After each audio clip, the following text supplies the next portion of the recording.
October মাসের 21 তারিখে এই গাছটি কাটাই ছাঁটাই করলাম। তারপরে অবশিষ্ট ডালগুলি আমি ফেলে না দিয়ে এইগুলো দিয়ে চারা তৈরি করার পরিকল্পনা করলাম। তো ডালগুলো ভালো করে কেটে নেওয়ার পরে সেগুলো একটি পাত্রে পানি দিয়ে সেগুলিকে ডুবিয়ে রাখবো।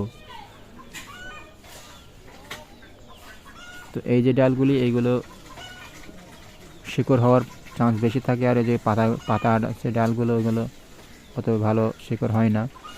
তো ওইগুলো পানিতে দেওয়ার পর আমি একটি ছায়াযুক্ত স্থানে রেখে দিলাম। তারপর দেখুন এর ফল দেখুন কেমন। কিছুদিন পরে প্রত্যেকটি ডাল ডাল থেকে শিকড় বার হয়েছে। দেখুন প্রতিটি ডাল থেকে শিকড় বার হয়েছে, কত সুন্দর। এবং উপরে প্রত্যেকটি ডালের মাথা থেকে 3-4টে করে কলি বার হয়েছে।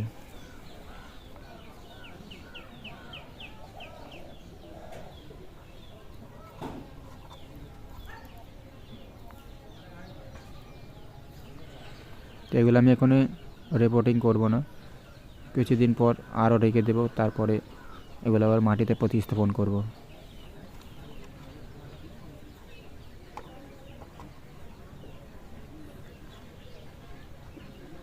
এবং দেখুন উপর ডালগুলো প্রত্যেকটাতে একটি ডাল যেমন ছিল, একটি ডাল কাটার পরে সেই ডালের 3-4টে করে আবার শাখা পোশাখা বার হয়েছে। গাছ ছাঁটাই করলে এই একটা উপকার হয় কি, একটা ডালের জায়গায় 3টে করে ডাল আমরা পেয়ে যাই।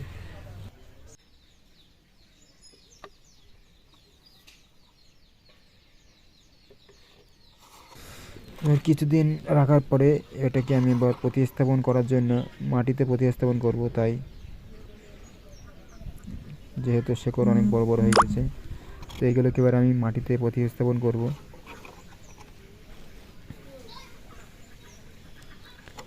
এবং এটাতে অনেক শেকড় হয়েছে, এই গাছটা এবং নিচেরটা, এইগুলো প্রতিস্থাপন করব।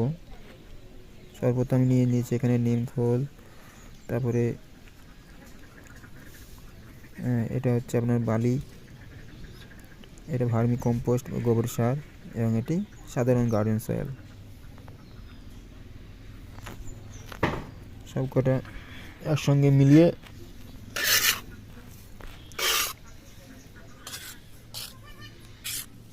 পটে দিয়ে দেবো, তারপর ওই ডালগুলো বসিয়ে দেব। ভালো করে মিক্স করে নিচ্ছি।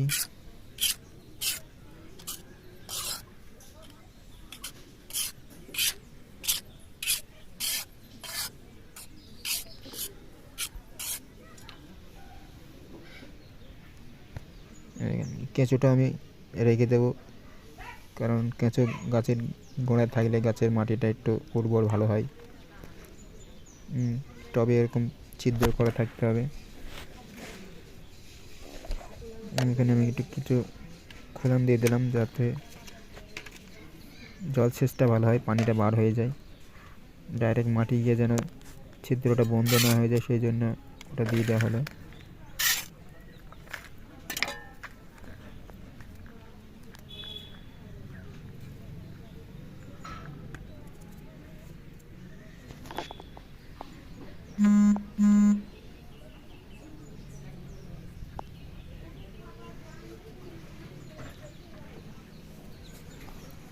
গাছটিকে সোজাসুজি রেখে মাটি দিয়ে দেবো।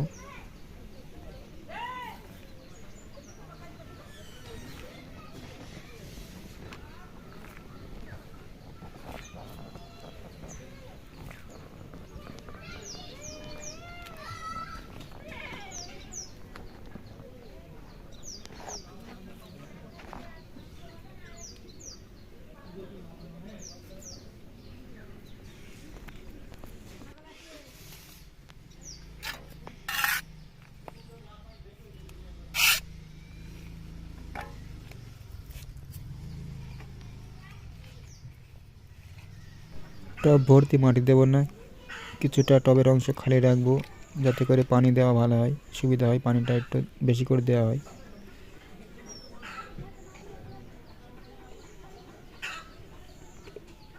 বেশি করে পানি দিয়ে দেবো যেন নিচ দিয়ে পানিটা বার হয়ে যায়,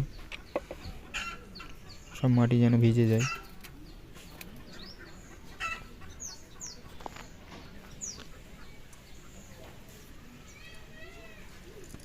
দেখুন আমার সব